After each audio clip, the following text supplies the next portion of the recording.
going, Hold on. Okay, so if we could. April's getting us started. Thank you very much. So, welcome y'all. So we have 3 people who are doing it remote. I think there's 3, there might be more. David Langsett, Dick's there, and Alex. He's there in the corner. Yeah, I see him in the corner. And is that all we have as board members remote? Patty King's also I'm online. here too. It's Maddie. Maddie and, Yes. Oh, Maddie, I didn't see you. Oh, there you are. and Sue. Yeah, and Sue's also remote as well. She's not a board member, obviously, but she will be involved in the discussion later, most likely. So let's proceed with the meeting, the call to order. We have done that. Approving the agenda. Does anybody want to make any changes in the agenda? If not, I'm wondering if we could do it by unanimous consent. And so I'll ask if there's any objections to approving the agenda as it was presented. Hearing none, it is thereby approved by unanimous consent. Next, we have public comment. 10 minutes is allotted for public comment. Would anybody like to ask a question, make a comment in the public? And yes, if you could just say your name and where you're from. I know it's Eric, but for the record, thank you very much. And I've got a couple of questions, actually. Sure. It looks like you've got the board objectives for this year, or at least for in the packet. Do any of them address academic achievement or academic performance? Did you set those goals? Oh, the goals have been set, the goals on page 2? Yes. I Go- didn't notice anything that contained academic achievement. Does the board set those? Well, the board goals have been set prior to my time. I don't know quite honestly what the background is. Randy might be able to help. But when it comes to academic achievement, I think that's articulated most likely in our governance policy, in our ends policy. So it's not a board goal for academic achievement? Well, I think, no, I didn't say that. The policy governance policy is a board approved policy. And a part of that is the ends policy, which speaks to academic achievement there. Now, why it's not here as well, I don't know. Does anybody want to, yes, Randy, please help me out here. The ends policies are posted, but the SU academic goals, the supervisory union school goals are all established through the continuous improvement plan. And the board approves those, and then we provide the updates at the beginning of the year, and then we just did it last month, right, in March. And The BRC. mid-year, and then we went the deep dive at the BRSU meeting. So if you look back at the March video for the T&G meeting, you'll see the update mid-year on goals, school goals, and if you watch the BRSU meeting, you'll see a really in-depth assessment of the supervisory union goals. So we just shared on them. Are they your goals or the board's goals? They are the goals that I have set that have been approved by the board. But it's also the ends Because that's policies. the- Been adopted How by it's- the board.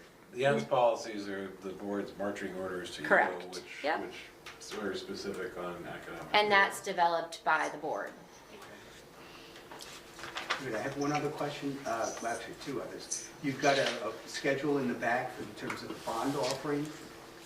Does that include the additional amount that's required to refurbish some of the schools that will continue in the school district? What's there is only the middle school, but the board's gonna be talking about that for the first time tonight. So you'll get to kind of hear all the details around that tonight. Good. And my third question is on the policy, I guess it's page 10. The third item, neglect to submit unbiased decision information.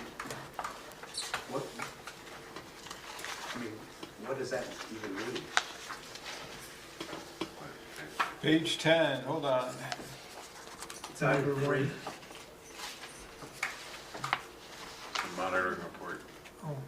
That means it true information? It You wouldn't be means that submitting biased information anyway, Which, would you? which particular thing? Item 3. Item 3.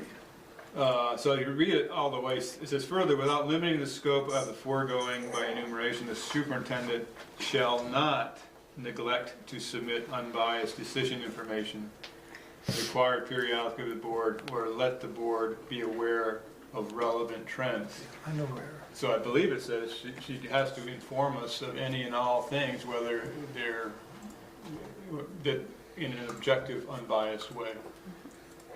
Is my take on it. Would you concur with So that? you can't, you're saying she can't submit biased information, but she wouldn't anyway, right? That would be what we would ask of the superintendent under this particular policy, yes. That's it. Thank you. Thank you. And at the end of the meeting, we'll have another opportunity for public comment, so if things come up during the discussion relative to the middle school project, and you have questions, then you can certainly ask questions or make comments. Randy has a comment. Randy? Do we have another 2 minutes maybe of public comment? Certainly, yes. Okay, so I would like, in the spirit of public comment, to give Rogan the opportunity to say something. He really heard a comment made by a board member, and in the spirit of the work that the board does, and reflecting on something he could offer, he took the initiative to do something that I think is pretty great. So I'm going to turn it over to Rogan. I sort of decided public comment was the best place to do this, so. That's fine. Thanks, Randy.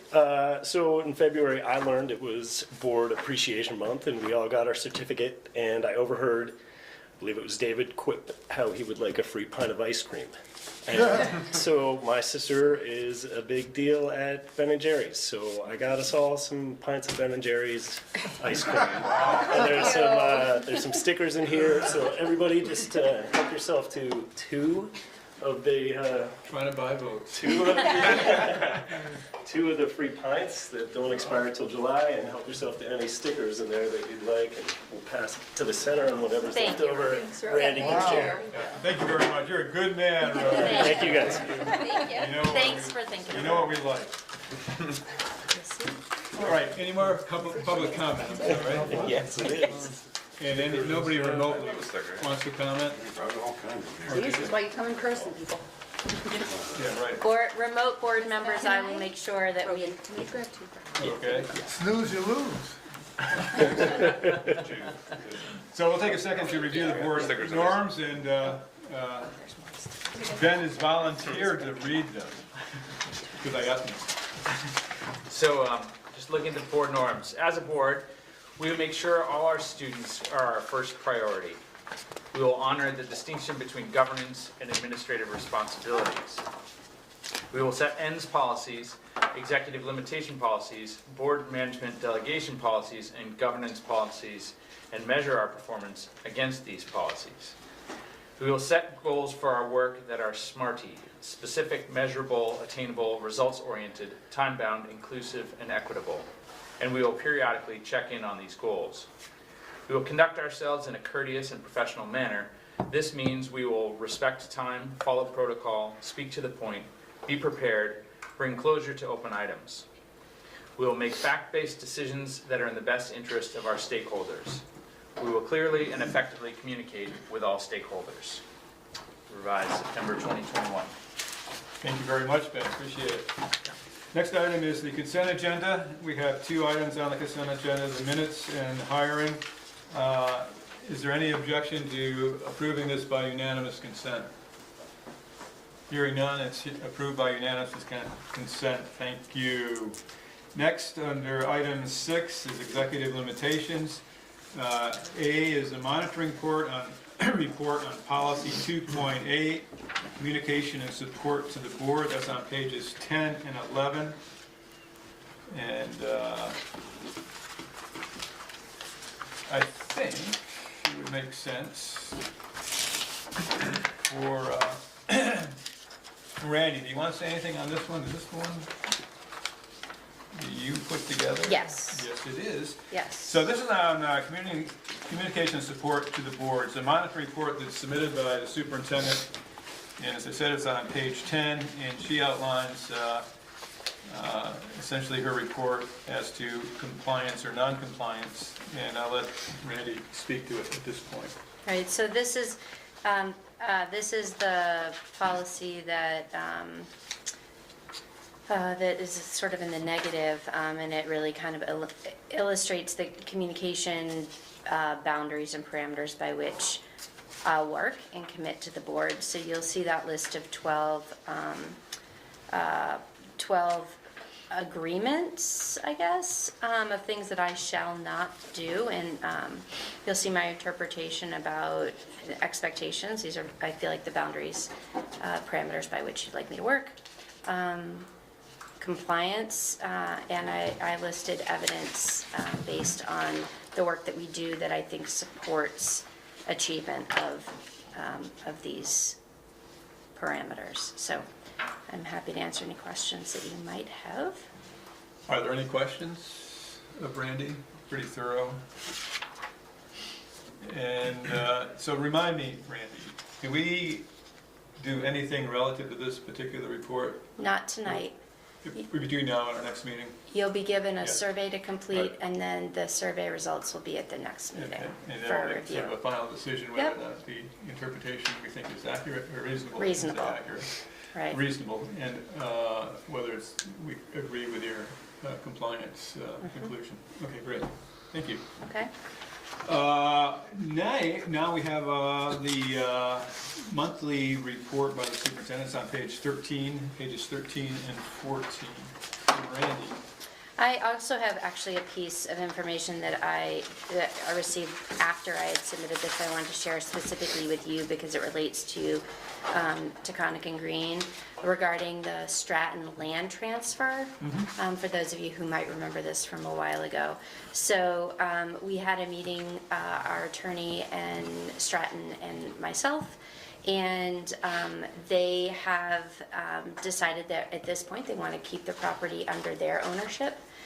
They would like for us to continue to use it, and are happy to work with us to maintain it, but they're interested in keeping it for the time being. If that should change, they'll notify us again and let me know. So we're not going to be moving forward with that because of their decision essentially. But I just want to thank Stratton for their generosity to allow us to continue to use that property. Our kids benefit from the land and the ability to do a variety of educational activities on that Randy? property.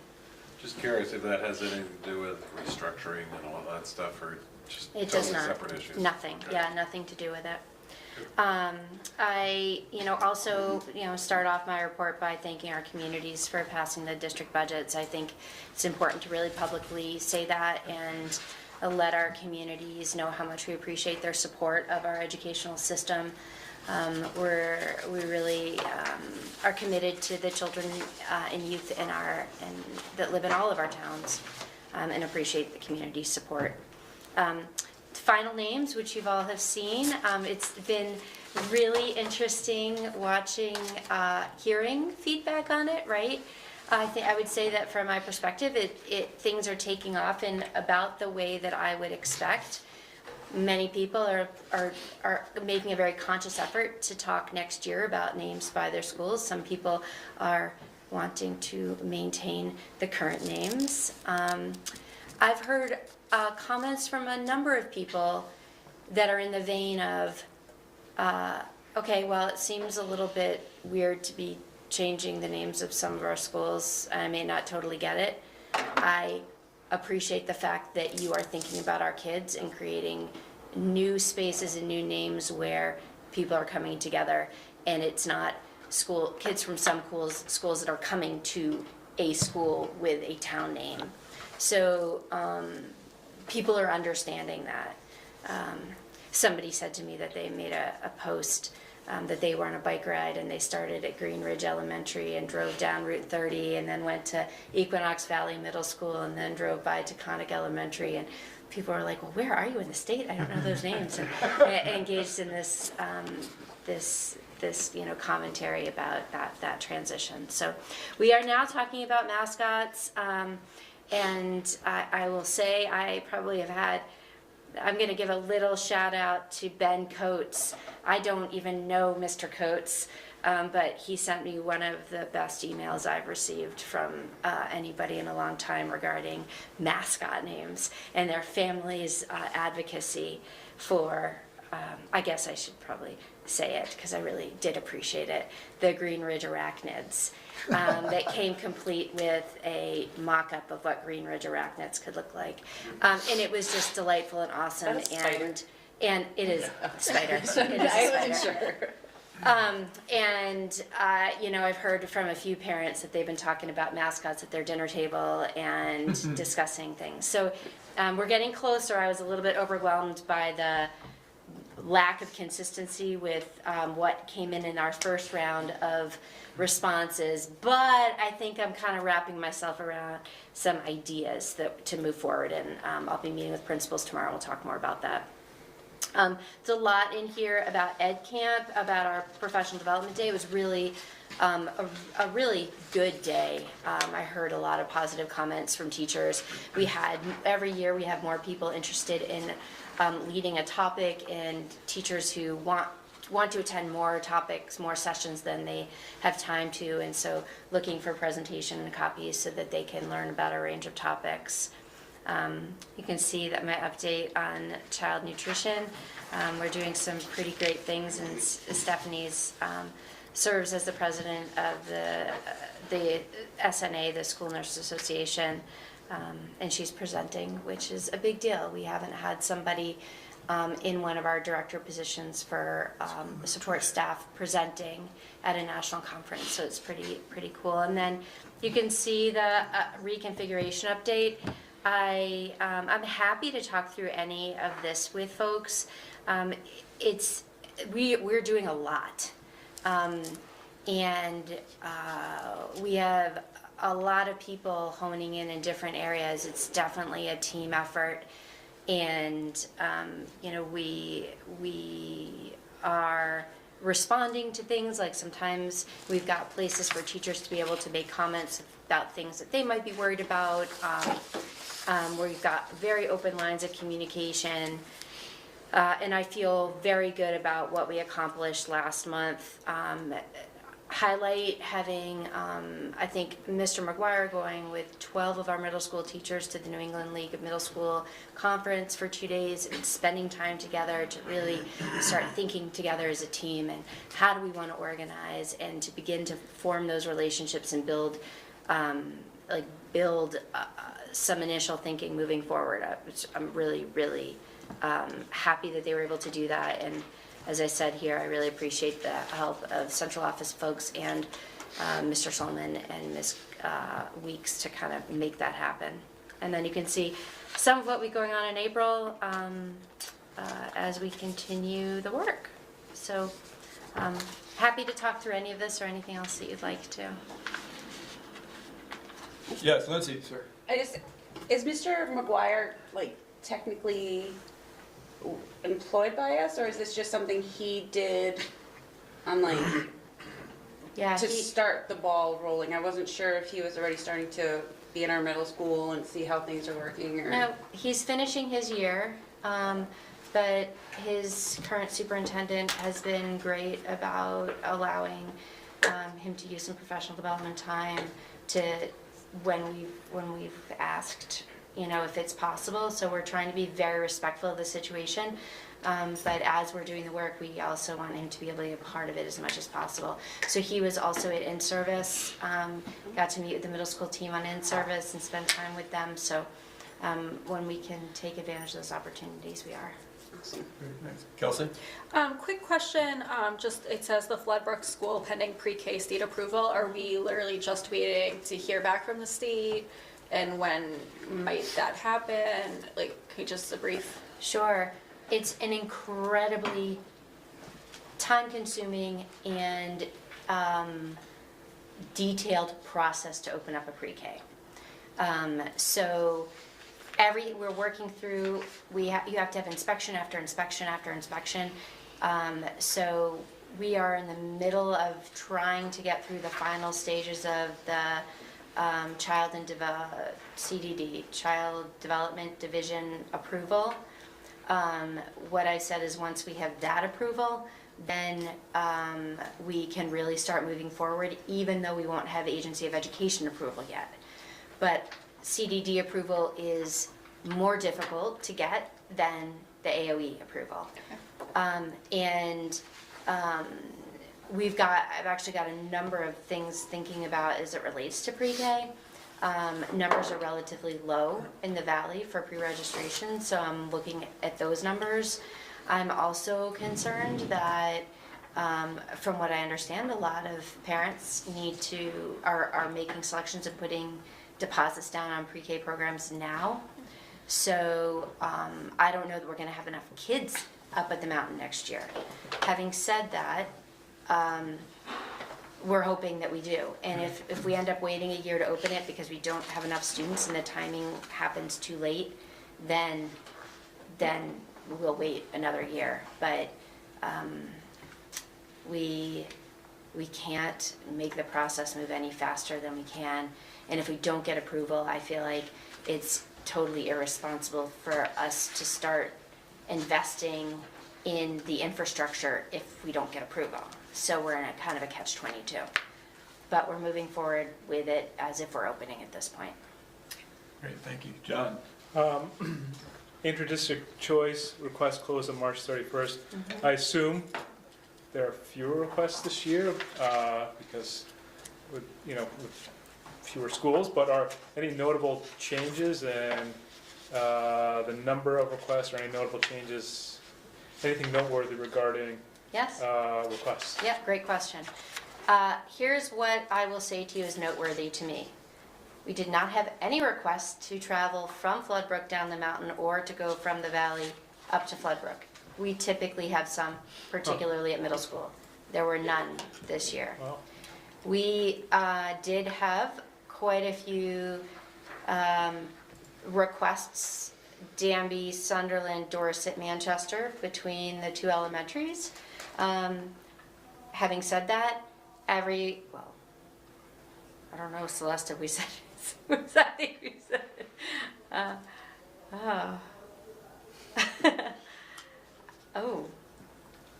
She was supposed to, I don't know if Celeste told people or not.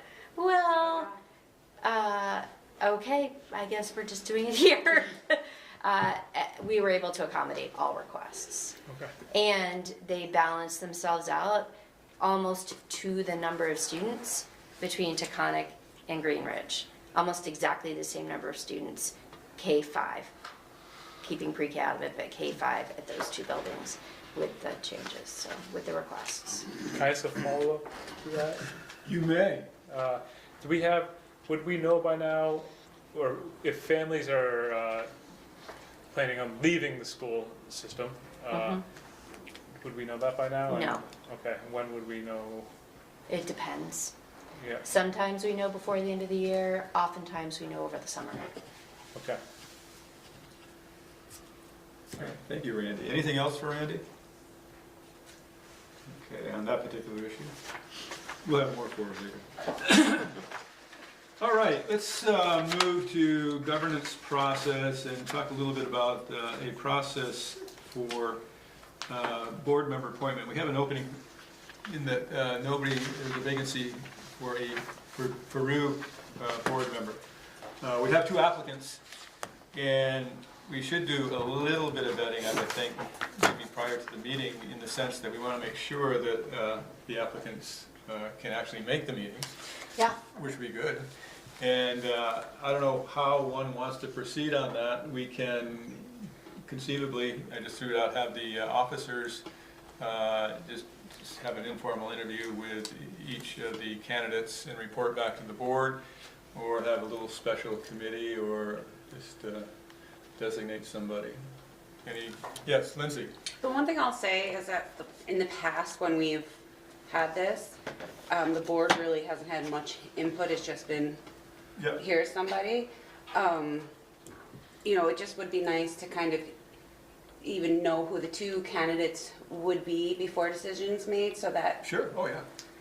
not necessarily having to sit on it, but just know who they are. Yeah, we can send that out now. One on the call. Right, but we're gonna send that out with their letters of interest. and any other information we may have, I suppose, to you. And we can actually, if you want it, we could have them in and do it as a full board. But I don't know if that is something you want to do or if that's unwieldy. But we definitely can send out. Yeah, just a suggestion, from my perspective, I'm happy for you guys to do it. I think it's good for us all to know who they are and provide any input if we have any input. Oh, absolutely. I mean, we would make the appointment anyway, bring it back with, with all that information, but even now, before we even do that, I'm fine with just having BRC, the office send out the names of who those folks are and their letters of interest. And if they're, go ahead, Randy. I was just gonna say, I mean, we're happy to do that. I think part of why this ended up on the agenda was realizing we really didn't have a process, and that, in the past, we've maybe, I'll just say, made like mistakes, or, we didn't have a process, and I think that was to our disadvantage. So the idea was, do we kind of establish a procedure so that when we have to appoint people, the board knows this is a procedure we're going to use and we're consistent about it, and it gives the opportunity for a moment to check in with candidates, make sure they understand what the commitment is, answer questions before they're brought in. So the idea would be, does it make sense for us to establish that process and then be consistent moving forward with it? Any other thoughts or comments? Oh, well, David, Oh, David? As someone who was on the other side of that just a few months ago, I do recall it was kind of a challenging process. I spoke, Melanie Virgilio somehow had my phone number and we spoke briefly, and it sounded like it was a very informal process. And I guess had not I gotten write-ins, there would be, still a vacancy here on the Mount Tabor seat. So I'm all supportive for a more formal process, and whether it's a letter of intent or in the CV or something a little along those lines, and especially it will help if there's, I don't want to call it an endorsement, but at least a reference from another board member, someone in the BRSU administration office. One of those could help, but I think a more formal process will definitely help reduce the opportunities for incorrect fits. Thank you. John? I think a reasonable process is for, letter of intent is a good idea, but to have the board, or the chair, vice chair, and maybe the clerk to, interview, vet, and make a their nomination to the board. We vote on it. We don't have to choose that person. We can choose, from whatever the slate is, but I trust the leadership of the chair and the leadership of the board to do that work. But we could have all materials ahead of time too. Yeah, great, sounds good. Any, Kelsey? one last thing. I agree with what John said, but if we could also give the candidates our list of meeting dates so they can Yes. make sure they can attend the majority of them. No, those are all good ideas, definitely. We'll do that beforehand. Is everybody comfortable with what John has suggested? Can we do it by consensus, or do we want to have a motion to make it official, or, yes, Randy? I was just gonna add one step in there. I kind of drafted exactly what you were thinking too. I think the other step is that once we have candidates, we do need to include the town select board in there, which Peru has done in this case, so that their process should occur before any candidates meet with chair, vice chair, clerk. Yeah. So that way we're meeting that What do you criteria mean as select well. board? Right, because that used to be a thing, but I don't know if it is a law currently, is it? I looked, I couldn't find it. I'm a little lost. What is? But we can check anyway, if that's, Yeah, if it we is. had checked not long ago, and that was something we were supposed to Under do. Title 16 or Title 24? I don't know which title, I think it but was we'll under confirm. 16, and it was pretty bizarre, but, Well, it used to be the case, the select board actually used to appoint. right. Yeah, but that was way back in the day. But anyway, we can check that and see if it's an obligation. One of the things is timeliness too. We Right. really should try to do it sooner than later. And once, to be dependent upon the select board schedule might be difficult in that regard, but if it's required in law, we'll do that. And if it's not. We'll double check that. I would If it is, prefer we'll not add it to, in. yeah. Was that a specific scenario to Peru, or? No. Yeah, can you I've just not heard explain, Rhiannon? I'll find the statute and send it to you. Yeah, Peru apparently, the Peru Select Board apparently weighed in on the Peru appointment, which we'll share with you as well, Okay. but not right now. And in fact, I think, and we can check on this, and I think we can actually have the discussion in executive sessions because it's relative to the appointment of a public official. So that we can be candid in that discussion and then come out and make the appointment in public session. But I'll check that law too. We have a lot of We'll laws look, to yeah, check. we'll look it up. I'm trying to look quickly, Yeah. but All right, is everybody okay with that? Do we want a formal motion or not, or is that just an understanding it'll be memorialized in the minutes as a consensus? I'm looking at Don. What would you prefer, Don? So I just wanted to speak up. My name is Ben Tuff, just so you guys can put a face to the name. Yeah. I met with the select board a little while ago of Peru. I'm in Kansas City right now. That's why I'm not with you in person, so I apologize. But I zoomed in just to get a little feel for everything. And again, I am all for vetting and doing your due diligence, and am happy to help out in any way that I can. Very good. Thank you very much, Ben. I appreciate that input. By the end of the meeting, if you change your mind, let us know. No, we're glad to have an application from you. Good. So are we all set on that one? Do we only have one person online that is looking at it? 'Cause I if believe there's that's the two, case. then. Yeah. Yeah. Okay. it is chapter 6, title 16. Okay, so Under nobody else union, is. sorry, I'm just looking under Union Elementary School Districts It says, and Union High School Districts. oh, never mind. We'll figure it out. Yeah, it's here Moving on. about the select board. Meanwhile, okay, we're done with A. B is an action item. We have to approve a revised board member conflict of interest policy. That's in your packet. We're changing a lot of wills to shall, it looks like. Anything on this besides that? Right, so I'm just going to, if you don't mind, I'm going to just share with you that when we look at item 7B through F, these are all updates to mandatory policies that have been updated through VSBA. So these are, we're trying to figure out a system because these types of changes happen regularly. At this point, we're probably gonna just do bulk like this, where we do a bunch at a time as they're updated and then bring them to you for approval. So, yeah, there's nothing really significant, So but these are all VSBA mandatory recommended, policy updates. mandatory or recommended? Mandatory. Mandatory by statute or by regulation of the AOT? What's AOT? Agency, oh, and that's the Agency of Transportation. Agency of Education. You can Correct. tell where my mind was before. They're mandated policies through legislation. Yeah, okay. So we already have them, we're just updating the language. I think just the process from being on the VSBA board, the process is typically the legislature says what they want. Yeah, They give that to the Agency of Education. And usually the Agency of Education partners with VSBA or VSA or one of those folks to come up with the final Good. language. So that's why the V's get involved. understood, good.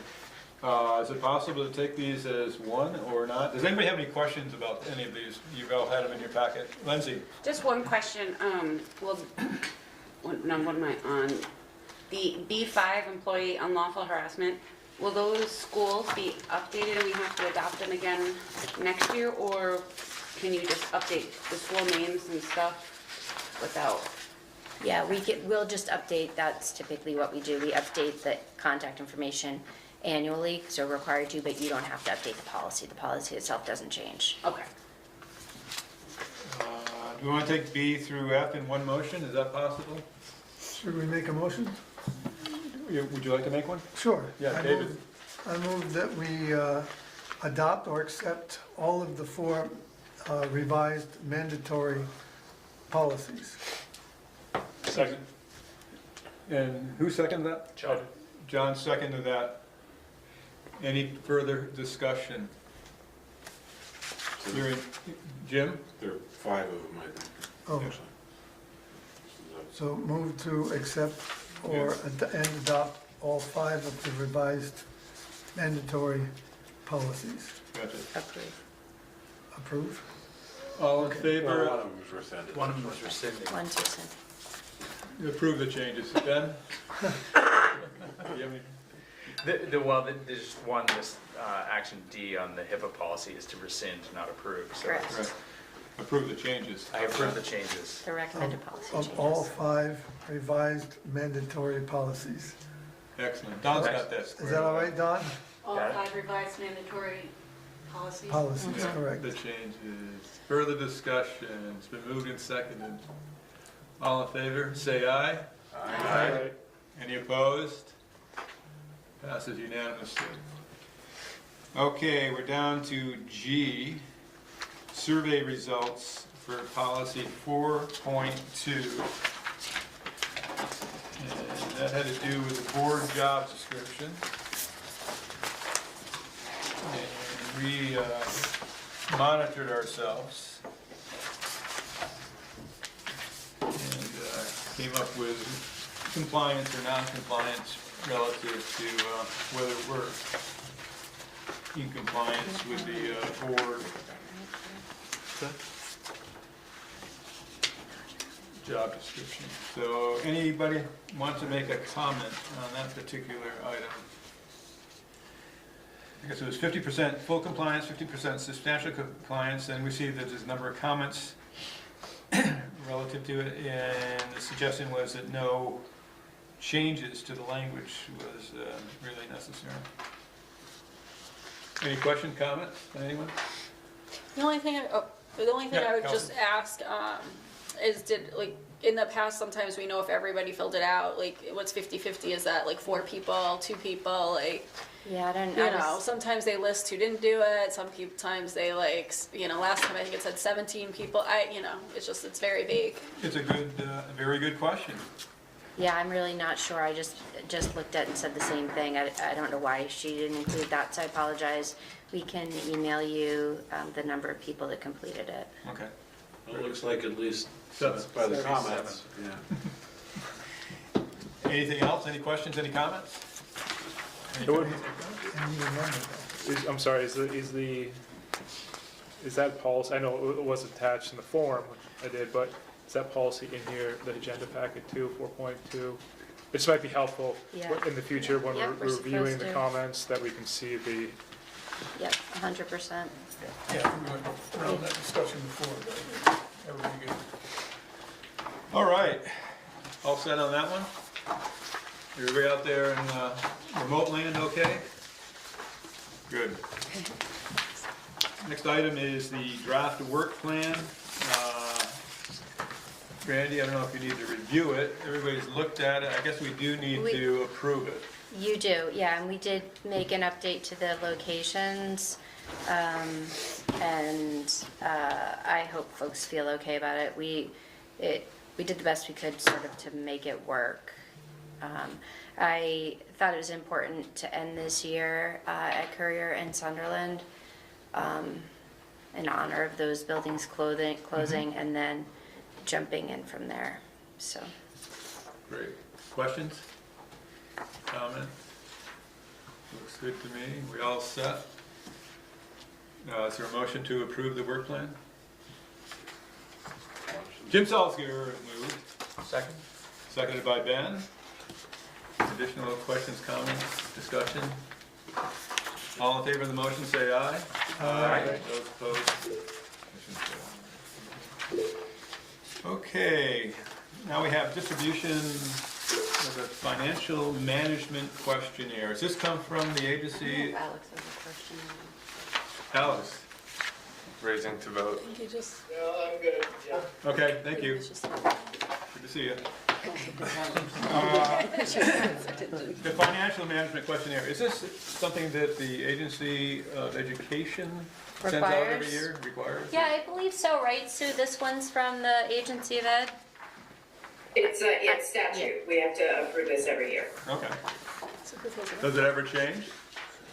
The re- The agency hasn't changed it, as long as I've been here, Jeff. It's really out of date. Gotcha.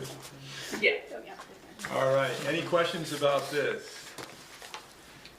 It's a form, a long form. Everybody else set? Anything you want to say about it, Sue? Just that it's meant to hit the basics to assure you that we have, the basic accounting controls in place in the office. It's by no means covers all the controls. And yeah, it's out of date in the sense that it speaks to a lot of handwritten type stuff, which we obviously don't do anymore. That's really where the updates are mostly are needed, but it hits all the main points. Okay, great. I'm sure they'll get right on updating it. Thank you very much. All right, nothing more on that one. So this one, next one is policy governance policies to be monitored at the May meeting. This has to do with our work plan and the chair's role. Those are, the policy itself is in the packet. Celeste will be sending something out for us to do a little survey of compliance. Yes. And we will get it back and then review it at our next meeting. Next is legislative and VSBA updates. This is a 5-page update. Pretty impressive. It is impressive, Jim, that you've gone above and beyond the call of duty here. Very well done. If I was marking you, I'd give you an A. Thank goodness you are. You would take that. But No, do you want to it's- say anything about this particular? Now, I honestly, it's long, but it's the short version because, it's a summary of, what I tried to get at is, this is just the end of last week when the House finally passed their bill. And this is a description of that, and the Senate is, I don't know where they are right now. They still have a map and they have a form of a bill. And, I wanted to make sure that everybody was aware of basically, key points that are in there. What I haven't done is fill you in on any other legislation that's going on. There are other things going on. Jeff had pointed earlier to S-220, which is the bill intended to put a cap on spending, that they adjusted to just put a cap on the excess spending penalty, which that's moving forward full speed. And it won't have much of an impact on us based on, our looks at that. There are some other bills I'll try to put something together for next month's update. But, at this point, the key thing is, what's gonna happen with the education transformation. The House, what I tried to get at is, what exactly is gonna happen to us. So BRSU, what does it mean for BRSU, TNG, Beverly, Winhall? And, and I thought one of the best ways to do that was to essentially lay out the timeline. So if either the House or the Senate version passed as is, then we would be entering into a merger study committee in this summer. And we would be, expected over the next either 1 or 2 years to be working on, negotiating with other people as to what mergers would look like. They take slightly different tacks, but both of them, the House bill, they decided they couldn't decide on anything moving forward, so they decided to use these CESOs, which are BOCES, Cooperative Educational Service Areas. It's an entity to share services and turn that into the autocratic entity overseeing mergers in the districts that are assigned to them. The Senate version doesn't create an entity like that. It just says, here are the new supervisory union lines, and all of you guys are going to merge a study committee together and come up with something. In both cases, if nothing happens within those first, within that, 1 to 2 year time frame, then there are provisions in there to essentially you know, like if you say, if you put in a report that says, we don't want to do a merger, then that goes to the state board and they can decide that they don't like your decision.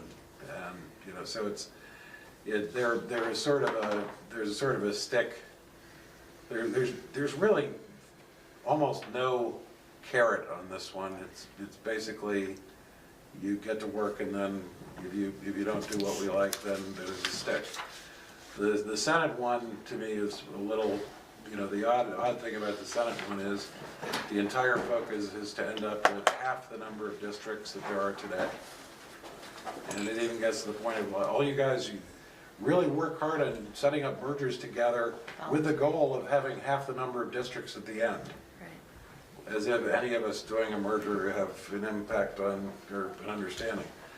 But, you know, basically where we are, I think, I do think, you know, the third item in there is the Secretary of Education's response, her testimony that was given just in House Ed, where I think it you know, pretty clearly, you know, presented a position that is the Secretary of Education's and probably the governor's, that I don't like this, and that it's not really doing the job, which means everything's sort of in limbo at this point. You know, where it's going to come out is really difficult. I think that both the House and Senate thought they had to put something on the table. The House has something formally on the table now. It's going through the rest of the House process. But I think it's going to, and Jeff's been our go-to guy on telling us how the legislative process works and where it is. It's about to go into negotiation. Seems reasonable to assume, but what direction that's going to go, who knows? But I think it's important that we all understand that, you know, if somehow the House version went, that's the timeline as to what would happen to us. In the Senate version, that's the timeline. They could mix and match or whatever, or, you know, the whole thing might get overturned by the governor saying, I'm not going to sign anything until you fix this. Right, great. Yeah, that was wonderful, Jim, I appreciate that. One thing I thought was interesting was relative to the foundation formula. Under current law, Act 73, it has the foundation formula, which would be the new funding mechanism for school, for education. Has that going into effect in 28. The House version has it going into effect 2030, and the current Senate draft, which is still in the House, Senate Education Committee, has it going into effect in 2029, so they're pushing it. The one other thing odd about that with the Senate version, in the draft they have right now, they also changed the base amount. Yeah, I saw that, increased it. Yeah. Increased it significantly. Yeah. Without saying anything else. There's a carrot. It's hard to understand how you can say the base amount should be changed when the whole thing needs to be redone. And that's it. Actually, I'm really glad you brought that up, because the foundation formula is a really important part of this.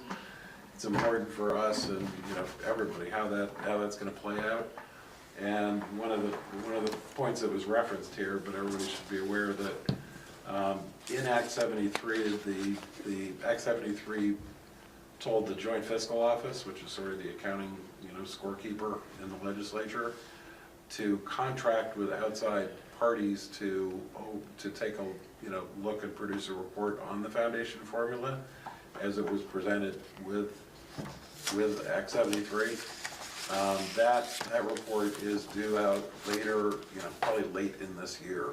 So that's, you know, that's going to, you know, one can assume that there's, you know, one of the big hopes of controlling spending is if you tell everybody how much money they get, then you can control how much they're spending. It needs to be a fair, you know, process of doing that. I think a lot of us would think that it's a long ways from really being the fair, clear, logical way of splitting up the money, but that, you know, I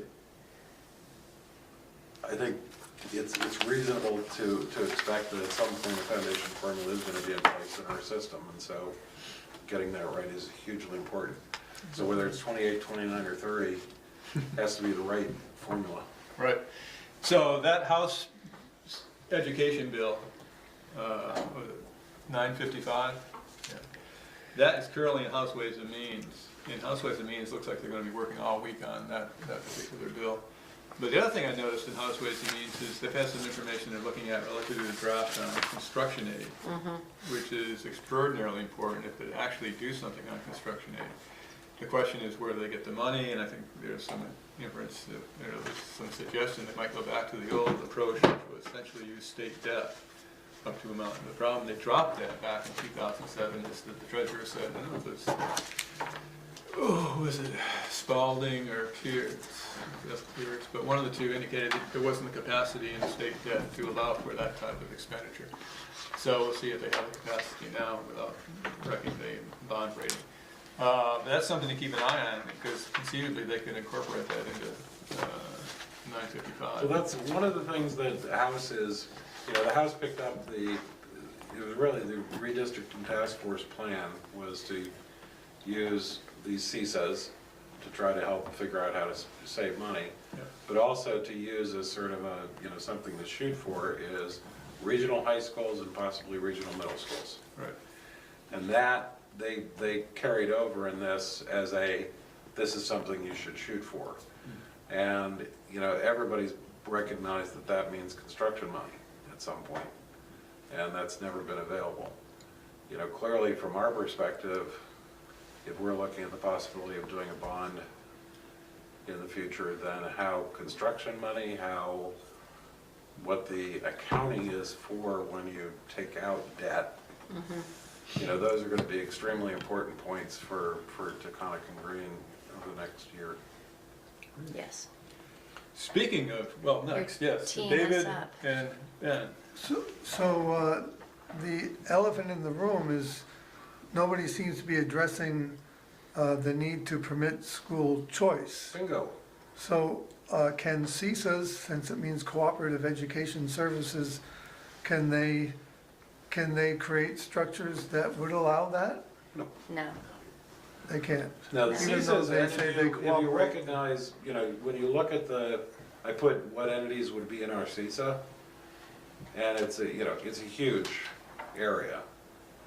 And, an area that, so it's and you're talking about, a bunch of supervisory unions plus supervisory districts and all together. And the one thing important about the House that ties in with that is the House, you guys all get together, I should have brought this up, you guys all get together and try to work out some mergers. With the House version, whatever you merge into is a supervisory district. So and they haven't done anything to solve the access to schools choice that we have here. In the Senate version is friendlier to us in that way, in that it specifically, the Senate version goes a little overboard. It's all SUs, it proposes sort of a funky SU for us, but it says, the SUs will stay, and it ends up, there's this one, I specifically cited this section 7, that says, you're not gonna do anything to hurt the ability for school districts to make a choice as to how they provide education. It doesn't do a lot more than that. It just says, whatever mergers happen, they can't hurt choice. That, it's not really addressing the choice problem except saying, let's keep with the status quo.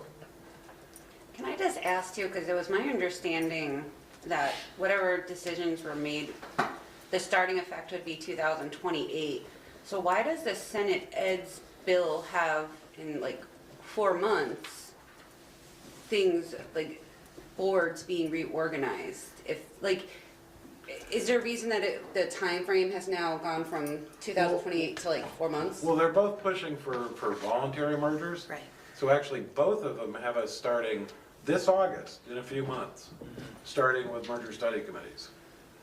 And then the time frame is, with the Senate version, it was, if you guys can't figure out a merger within a year, then you guys can get forced into a merger by this master plan that's gonna be put together the State Board of Ed.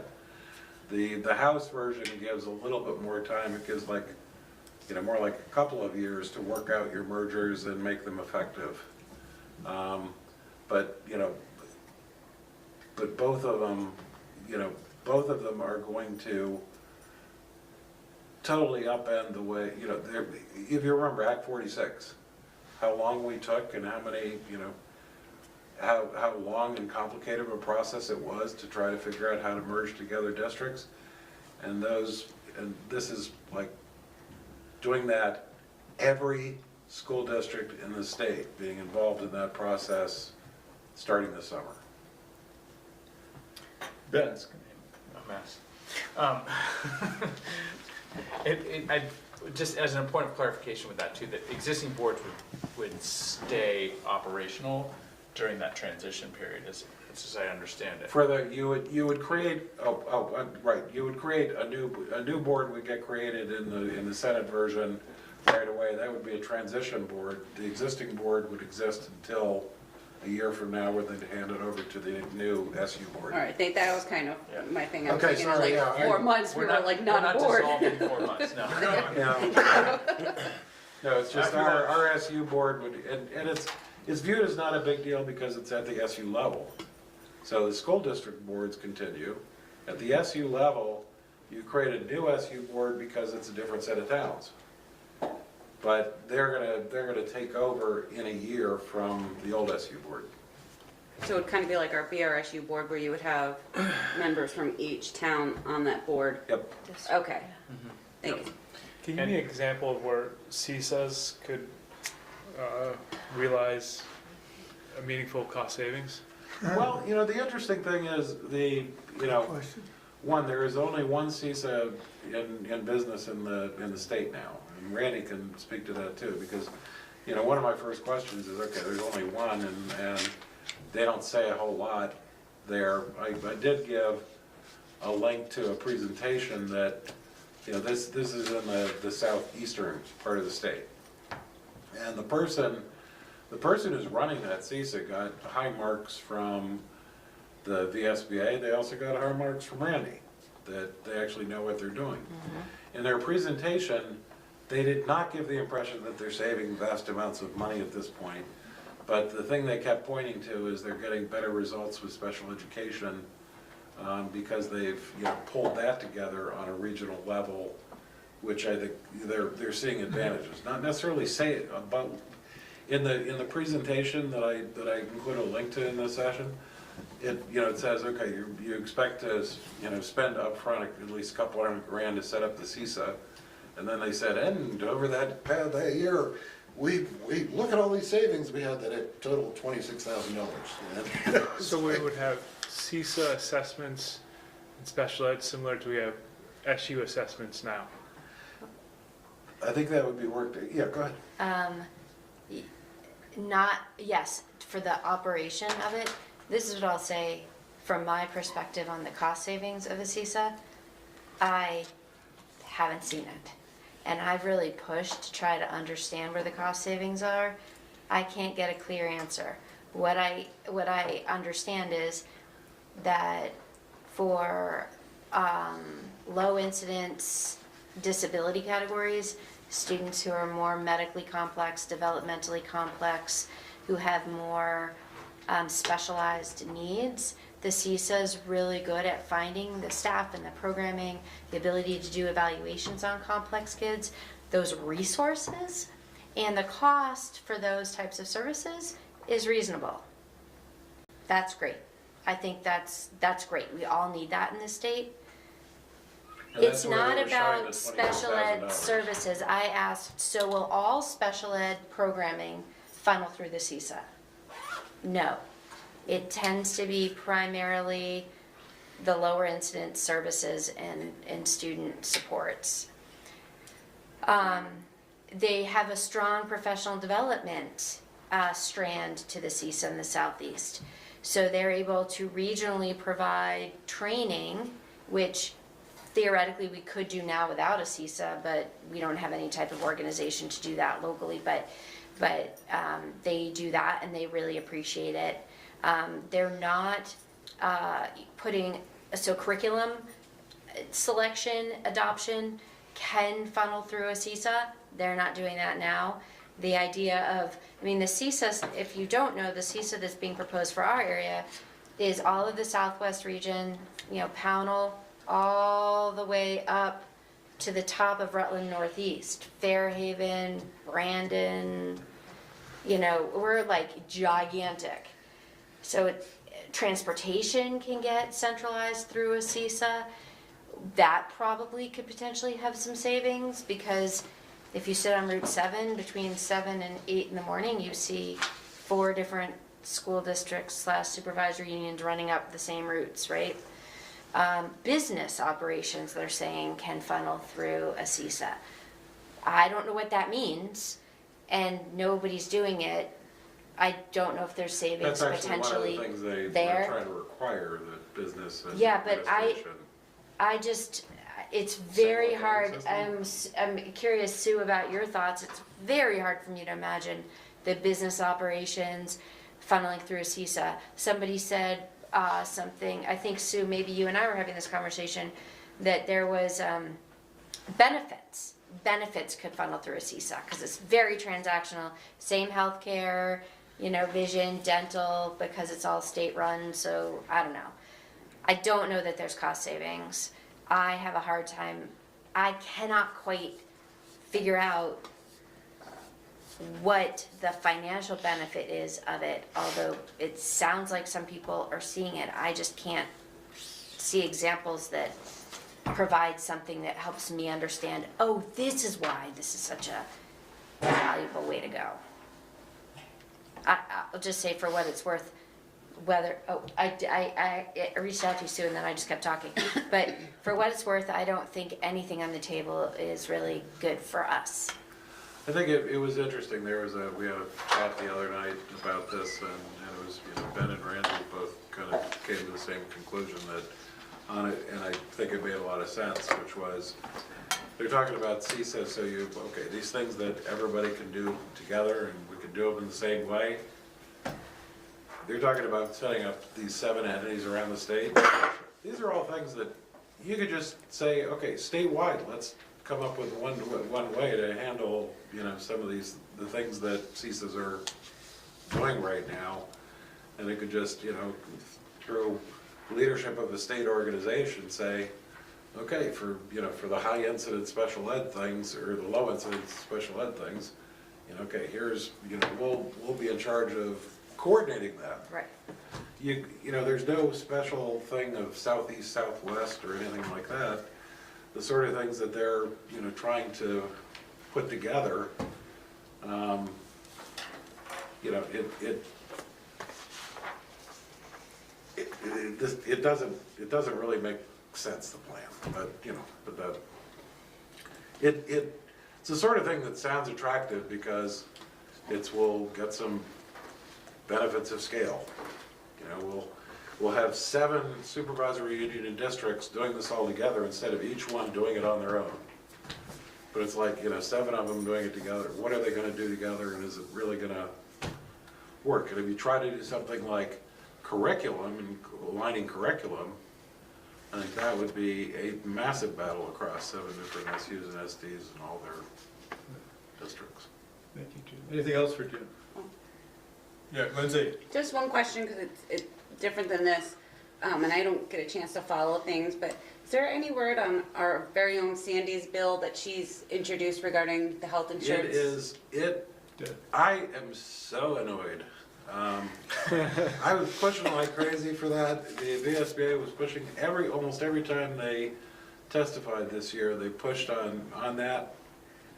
And it is not favored by the NEA, and it's sitting there on the wall. And there's some talk about trying to fit some elements of it into some other bill. This is one of the most, you know, healthcare costs are so through the roof. You know, again, our education and healthcare costs are so much higher than any other, you know, state employees or municipal employees or anything like that. and they've been increasing at at a huge rate. So, it really is getting to the point where, the average teacher in a few years, half of their compensation will be healthcare costs. And, that's the way it's going, and everybody's like, why can't you guys control expenses? We're like, here's something to do that, and people are running away because the NEA is not for it. Anything else? Great. Needless to say, there's a lot of balls still up in the air. Thank you, Jim, very much. That was great. All right. The next item, middle school project. Randy. So I asked for us to talk about this. I've been working with the architects. Ben and Jeff have joined meetings to get up to speed.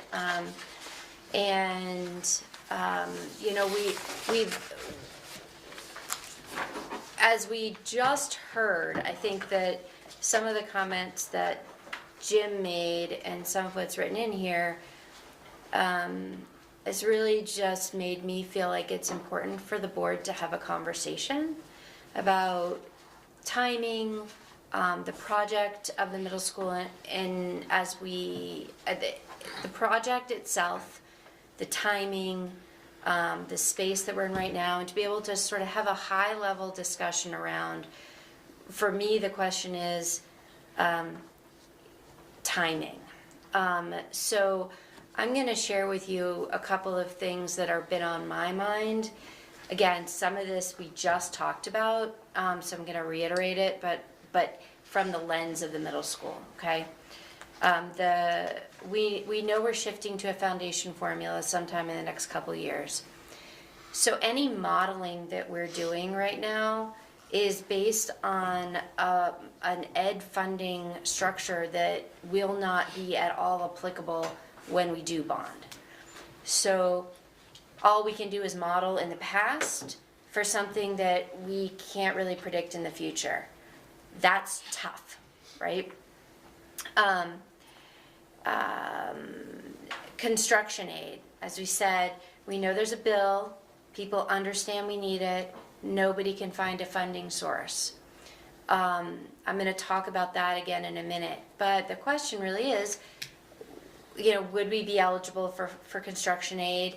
And at this point, that number is looking like potentially 20%, but it could be something more. And the amount that we could get could be really centered on which map governance structure actually passes in the legislature. We know that right now we are living at a time where there's pretty significant instability in just the cost of living. Whether it's food costs or whether it's gas costs, I believe from my experience, from what I'm experiencing in the country, that there's a lot of instability, which is concerning to a lot of people. Interest rates have gone up even since we last modeled when we last modeled the bond. Interest rates are higher now. I also will say that, on the flip side of it, Woodstock's project for their high school a year ago was a $99 million project. This year the project's $112 million. It didn't get passed last year, it got approved this year. There was no changes in the project, but the cost of their project increased, 12% in a year with no changes to. So the costs for anything we do will just continue to go up. The other question, and this is a question that Mr. Salat asked earlier, that I think is important to recognize, is Sue thankfully has been in contact with the bond bank, right? That's what they're called, the bond bank. And Sue, I'll let you talk in a minute, and I promise I really will this time, about some of the numbers that you've got here. But we're only looking at the middle school. We know, and we've got information that we can share with you whenever it is that we decide collectively to talk next about this. Estimated costs for the Manchester renovation and Floodbrook, based on what we know needs to happen over the next 20 years to really make sure that the infrastructure of those buildings are sound, things are updated that really will require updates. So those are two additional projects that you know, we can model once we get to the point of, yes, we really want to model everything out. So there's a lot to think about just as a high level, and I thought, you know, as we planned for this agenda, David, Ben, and Jeff, and I thought, all right, let's talk about this. So I'm giving you some pieces of information that are on my mind. Sue, maybe I give you an opportunity to jump in and add anything you think is relevant, and then we can open up to the board for a discussion. Jeff, if that sounds fine to you. Oh, that's fine, yeah, definitely. Sue, do you want to jump in? Sure. We just provided a little bit of information. We had the bond bank run a couple of schedules for us based on estimated current interest rates. And obviously there's lots of decisions to make around bonding if we get there and when we get there. And we can't, as Randy said, we're modeling based on what we know today, which is not where we're going to be in a couple of years. But it's the best that we can do to sort of start this conversation. And really just to give you an idea of what it would look like were there no changes in legislation if we stuck with the current funding model. You know, our average penny on the tax rate is usually around the 250 mark, 260 mark. So this year, right now, with the yield as it was originally presented, it's 257 is a penny on the tax rate.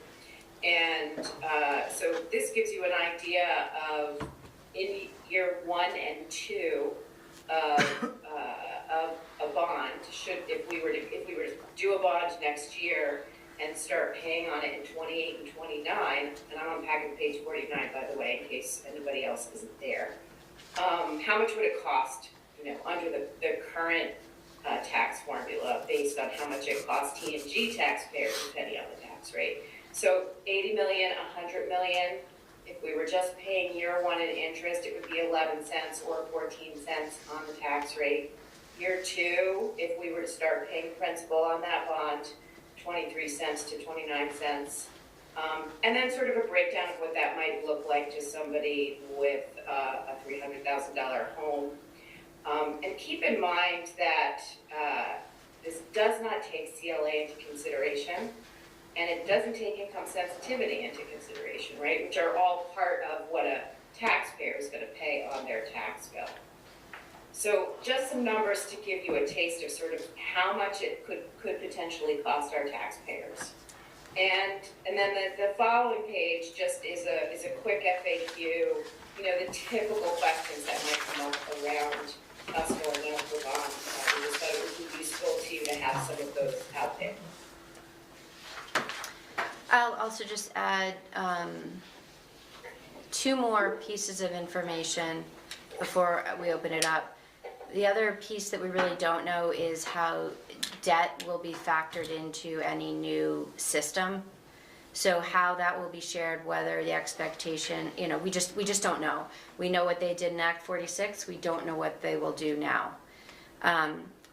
And another piece of information that I have really come to understand recently is that we can apply for construction aid. We've done pretty much all the work associated with that. We can apply and essentially get like pre-approval, which would put us in a queue, I think, be eligible for construction aid when some is available. But we don't know when that will be at this point. So regardless of what you decide, I'm planning on doing that work to get that application in for T&G. So. Are anybody familiar with that application? How laborious is that? I have a copy of another district's. Okay. It was far less, well, we've done a lot of the work, so it's a lot of the attachments. Okay. It was not as lengthy as I anticipated it to be. Okay, good. All right, Sue, do you have anything else at this point? No, I'm all set, Jeff. All right, questions? Lindsay? I don't know how a bond works, but is there ever a time where, say, we have a surplus or Thank you. something, are we able to, say, use that a payment on the bond and then lower the tax rate for the next year? Or I just don't know if that's ever a possibility. I don't know how the bond works. Is that for Sue? You want me to jump in? Oh, Yes. anybody. Yeah. Sue, go ahead. So I think what you're asking is if we, rather than say, build a principal or interest payment into the following year's budget, if we had a surplus, can we just use the surplus for that payment? Is that what you're asking? Kind of, yeah, so that the next year Yeah. we can save on the tax rate. We probably wouldn't know if we were gonna have a surplus to do that. If we had money, if we set aside money in reserves to cover a bond payment, I suppose there's potential to do that. I mean, once we go out for bond, we're making decisions about what that schedule is gonna look like, and then the schedule is what the schedule is, unless the bond bank does some selling and changing up of things which could lower interest rate, and that happens over time, but it's obviously not something you would rely on. If we had a surplus, though, we could apply it to the budget, and as we've done in the past, as we did this year, right? We can always apply a surplus to reduce the budget, so the bond payment could be in there, but you could still lower the overall ed spending amount by using a surplus. Exactly, thank you. All set then? Yeah, thank you. Dick, then Emma. My question is to Sue. At least 7 months ago, or further back, you shared the retirement schedule of the current bonds that we are paying for.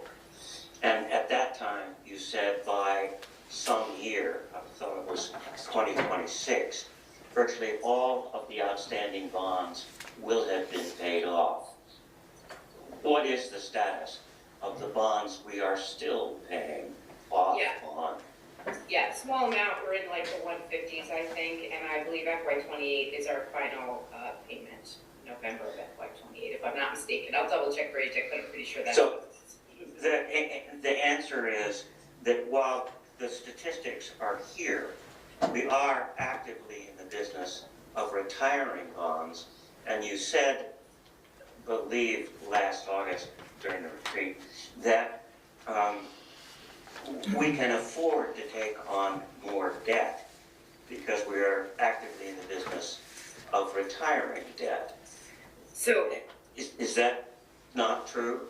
I think that's true, but if you think about the scale of what we're talking about, it's not really even comparable, right? Like if you look at those numbers that are on packet page 49, and we're talking about having a payment of interest only in year one of $3.6 million, and we're retiring $150,000, it's not sort of a drop in the bucket.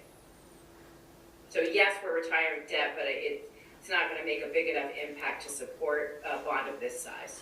Thank you.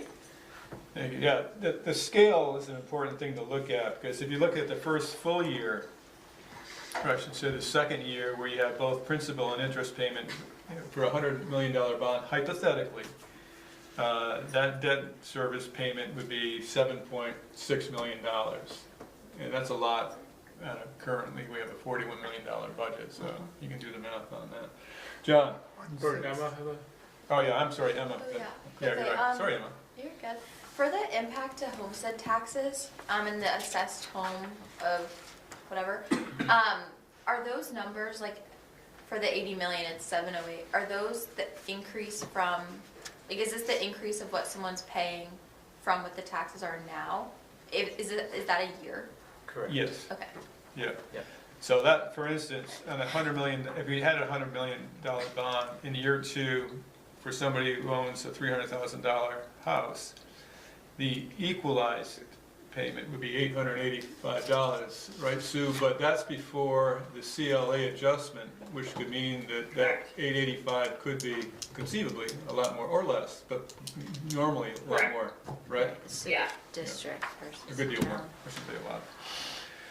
All right, John? And it's assuming we have the same number of students. Right. Yeah. My question is that, so we have, if we were to build a new middle school, we also have the cost of maintaining the current MEMS building and Floodbrook building. Those costs, in my mind, are unavoidable. My question is, what are the implicit savings of building new middle school and closing this school? What would be, and another way to think about that is, if we didn't build another middle school, how much would it cost in those 30 years for deferred maintenance of this building and to get it where it needed to be? What I would love to see, is, I don't know if that's the question that can be answered right now, but kind of like just looking at that $880, that's a lot. That makes me nervous. Doesn't mean I'm out on it, but I would like to, given our current facilities, maintaining, getting these up into good shape in those 30 years. What would that bond look like? A side by side. I don't know if can you answer that about this building? What would we have to do? Because that. Yeah, so we don't have, I can't give you an answer right now. We're planning on doing all of that. We were trying for this conversation to really talk about approach in general, like as far as, does it make sense given sort of the space we're in to continue moving forward, bring you really hard numbers to keep moving the project forward?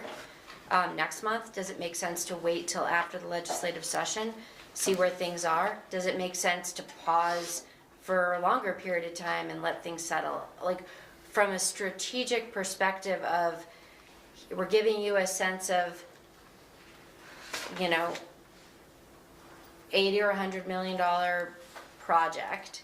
This is what we're looking at. I gave you context for the things that I feel are the greater context. Where do we collectively think we should go at this moment? What do people feel and think? Because I don't want to just keep plowing ahead without giving the board the opportunity to really talk about what feels right as a kind of big picture approach. And I didn't want for this conversation to get too mired in numbers, because I think that it's very easy to do that and lose sight of the bigger picture of what now. Jim? I think, in looking at this, my first impression, okay, this is, on the cost side, when we were looking at our different options, and we had the analysis that showed over a 30-year period what is the expected impact, and it actually showed the expected impact of reduced Right. Burden on the taxpayers. And I'm thinking that it would be, and a big part of that, it was really, I thought it was very useful to see that in terms of, you were talking about a relatively, by moving to a smaller footprint, larger classrooms and all, we could be more efficient essentially with our people.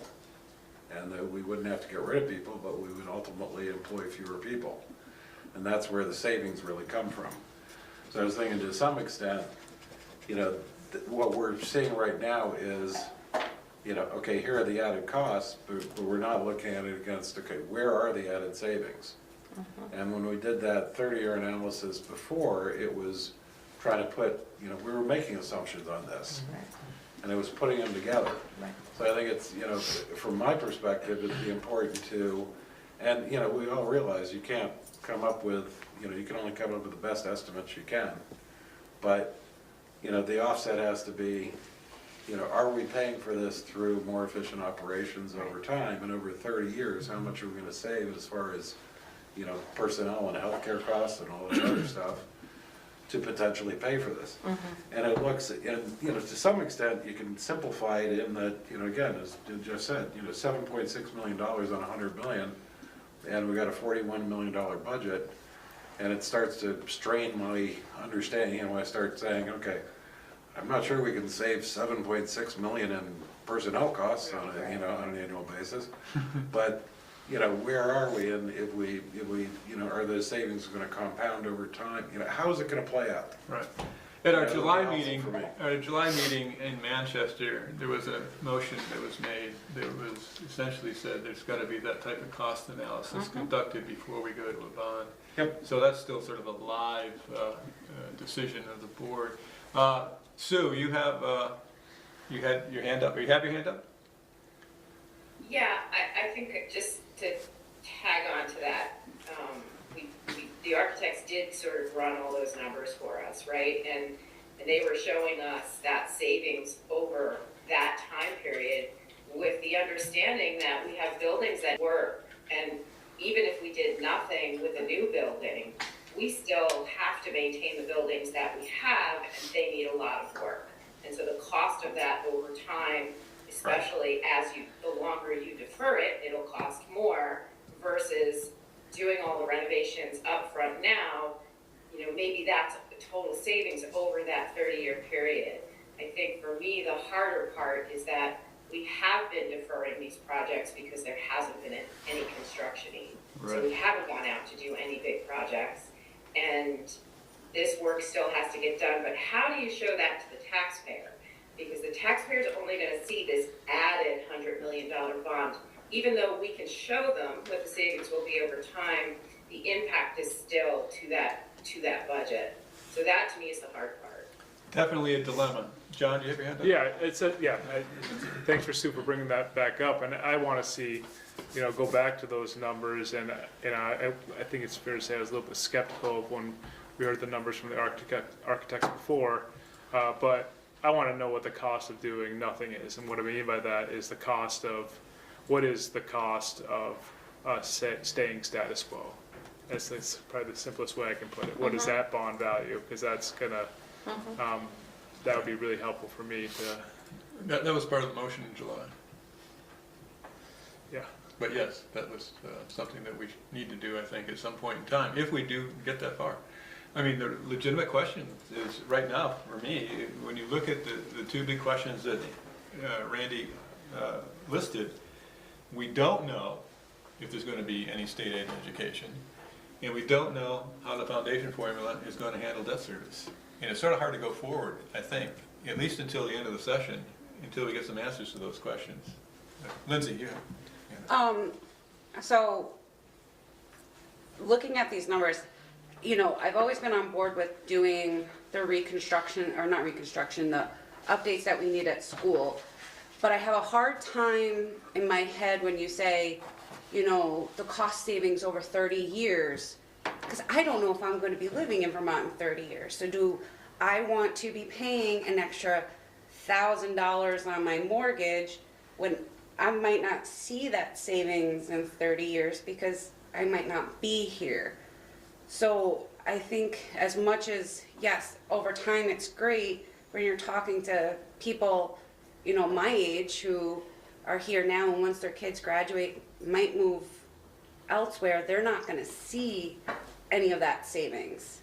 And, I know these are just numbers, but I would like to see, what John's saying, doing nothing, because I'll tell you, an extra $800 on my tax bill, I don't know if I could swing that right now.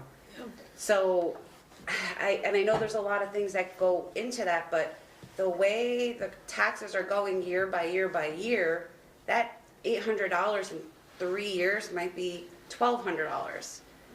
So I'm just cautioning us to not sell this 30-year savings, and forcing people to pay, more on their taxes because in 30 years, to me, as great as that sounds, I'm probably not going to reap that benefit. So that's where I'm, it sounds great, but Right.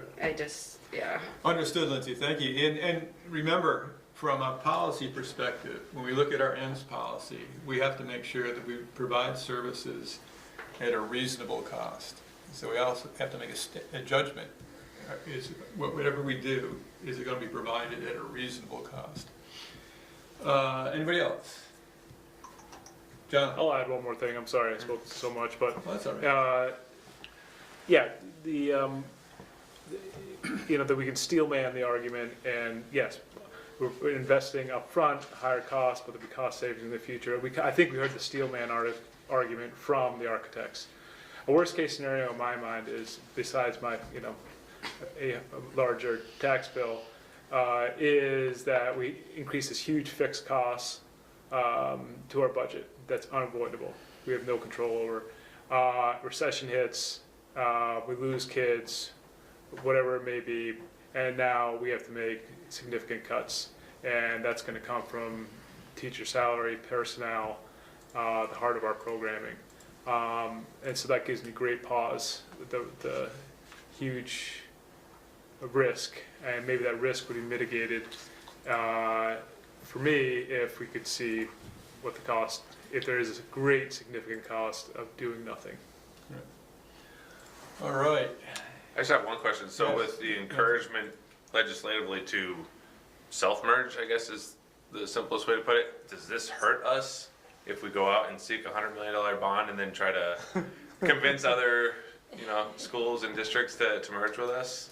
I think you make a good point. Other dance partners? It's a very good point. It's a good point, and we don't know the answer, but my thought would be yes, it would not be too enticing probably to other folks to assume part of our debt, if that would be the case. Right.